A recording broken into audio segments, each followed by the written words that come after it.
In today's courtroom, two defendants face the consequences of their choices, one for intoxication, manslaughter, the other for evading arrest with a vehicle. But this isn't just about the law, it's about second chances, redemption, and what happens when those chances run out. One woman's probation is under fire for multiple violations, while another learns that even behind bars, behavior matters. Stay tuned, because this hearing has legal twists, emotional confessions, and a judge who doesn't hold back. Let's step inside the courtroom.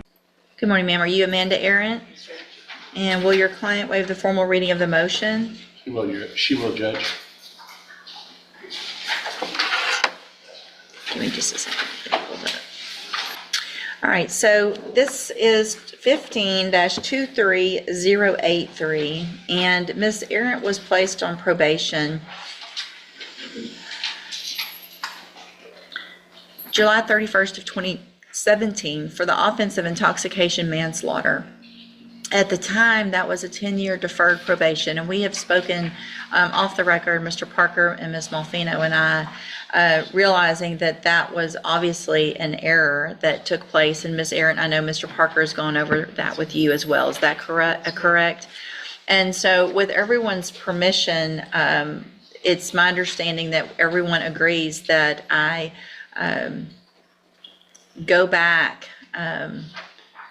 and modify that judgment from 2017 from a deferred probation to a conviction with a straight probation. Is that correct? Yes, and I believe, Judge, we agreed to it being 10/10. Right, which would make sense. And Ms. Arendt, you've gone over that with Mr. Parker, and you agree. Is that correct? Yes, I've explained to you about the error in the judgment and what we're doing here today, and we're amending that judgment to reflect what it should have been there. And it's going to be retroactively, so it would be like it happened at that time. You were sentenced to 10 years prison, but you got 10-year probation. So then at this time, based on the previous plea and all of the information and admonishments that were given back on that plea date, I am going to retroactively, with everyone's agreement, find Ms. Arendt guilty of intoxication manslaughter, assess that punishment retroactively at 10 years in prison, probate it for 10 years, which gets us here. All of the other conditions, fines, and everything would remain the same. So the judgment from back then will just need to be knocked to show that it was a straight probation with that conviction instead of the deferred probation. Now, with that being said, will she waive the formal reading of the motion? She will, Judge. And at this time also, Ms. Malfino, I think it probably, to make it clean, I think the state could orally amend that motion. Let me print it out so I can make that in writing on here. Here you go. I'll get one, it's all right. Thank you, though. Go ahead, Ms. Malfino. And Judge, I would make an oral motion before the court to amend the motion to revoke to reflect the period of 10 years probated for 10 years from back on the sentence dated July 31st, 2017. There's no objection. All right, so I will make...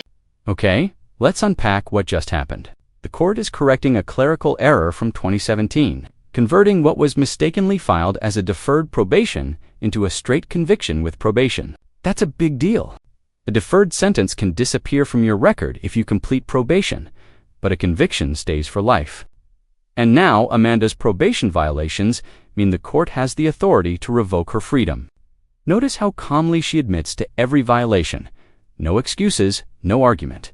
But here's the question. Is that accountability? Or resignation? What do you think? Should she have been given another shot, or is this exactly how justice works? With also in the title, with everyone's permission, I'm going to make the modification that just says motion to revoke probation and take out unadjudicated. Is that agreeable? All right. Okay, so now let's go through the motion. Ms. Arendt, in 15-23083, I have a motion to revoke your probation.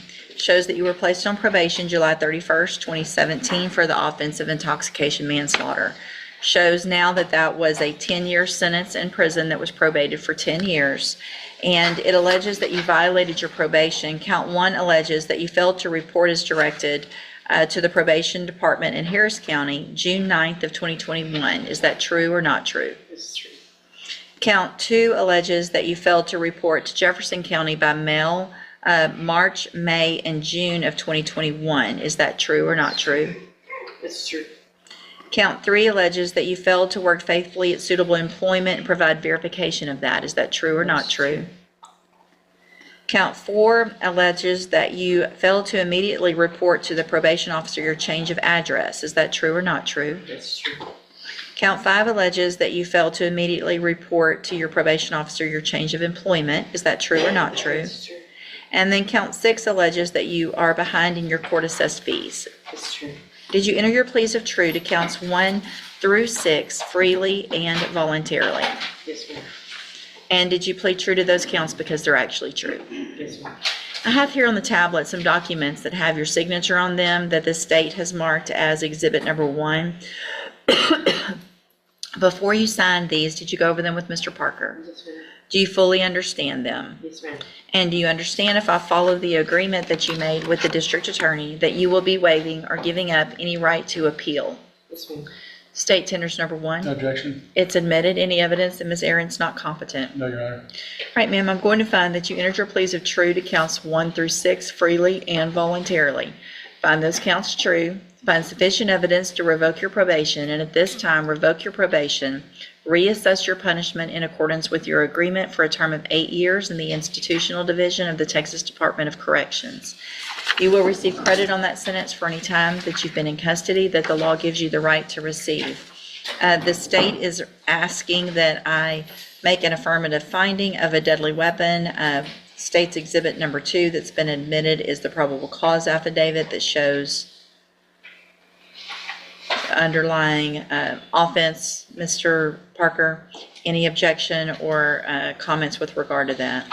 Obviously, she'd rather it not be found. I understand the court position, so we defer to the court. All right, I am going to find that there is affirmative finding of a deadly weapon, the vehicle in this case, and sentence you again to that term.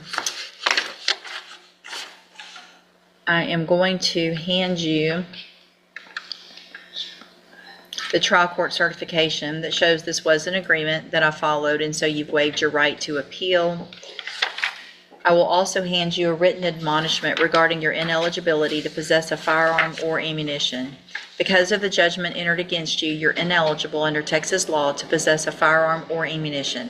Possession of a firearm or ammunition could lead to charges against you.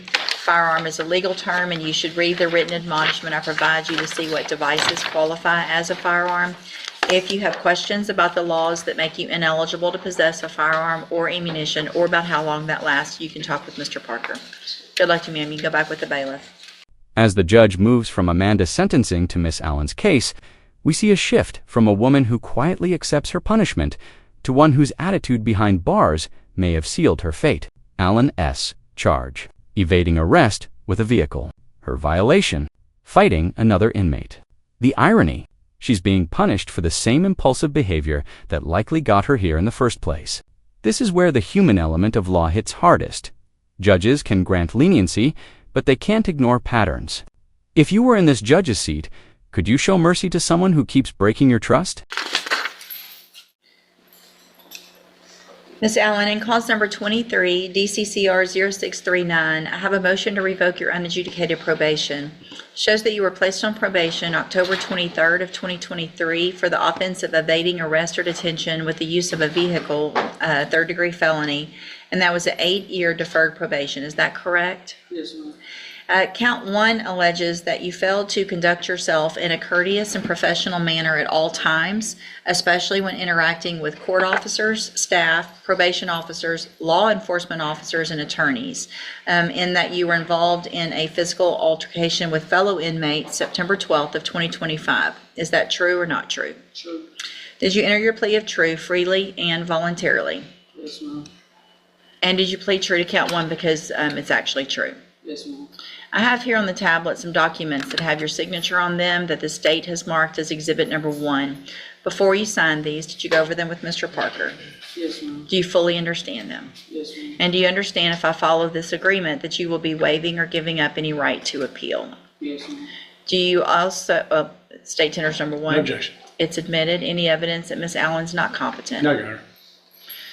All right, ma'am, I'm going to find that you entered your plea of true to count one freely and voluntarily. Find that count true, find sufficient evidence to find you guilty, and at this time find you guilty of evading arrest or detention with the use of a vehicle. Sentence you in accordance with your agreement to a term of 3 years in the Institutional Division of the Texas Department of Corrections. You will receive credit on that sentence for any time that you've been in custody, but the law gives you the right to receive. Handing you the trial court certification that shows that this was an agreement that I followed, and so you've waived your right to appeal. You've also been handed a written admonishment regarding your ineligibility to possess a firearm or ammunition. Because of the judgment entered against you, you're ineligible under Texas law to possess a firearm or ammunition. Possession of a firearm or ammunition could lead to charges against you. Firearm is a legal term, and you should read the written admonishment I provide you to see what devices qualify as a firearm. If you have questions about the laws that make you ineligible to possess a firearm or ammunition, or about how long that lasts, you can talk with Mr. Parker. Ms. Allen, this gives me no pleasure to do this, but you were told specifically some very specific things about behaving in the Jefferson County Jail. And the fact that you chose to go in there and still continue to fight and be disrespectful after I gave you the opportunity, you gave me no choice but to do this. I hope that you learn that there are consequences to your actions. There will be consequences when you're in TDC. Whether you make parole or not is going to depend on how you act. So you could end up doing the whole 3 years in TDC if you keep acting like this. They're not going to let you out. They're going to have the same types of consequences. Your life, when you do get out, same types of consequences. All right? You can go back with the bailiff. To defendants, two very different paths. Amanda Arantz, intoxication, manslaughter, probation, revoked 8 years in the Texas Department of Corrections. Miss Allen found guilty of evading arrest, sentenced to 3 years behind bars. Both now legally barred from owning a firearm. Both learning that actions in and out of the courtroom have lasting consequences. These cases remind us that justice isn't always about punishment. Sometimes it's about responsibility. What do you think? Were these sentences fair? Should the system show more mercy or more accountability? Drop your thoughts in the comments below. And if you found this courtroom breakdown as gripping as we did, make sure to like, share, and subscribe for more real legal stories, expert insights, and jaw-dropping verdicts every week.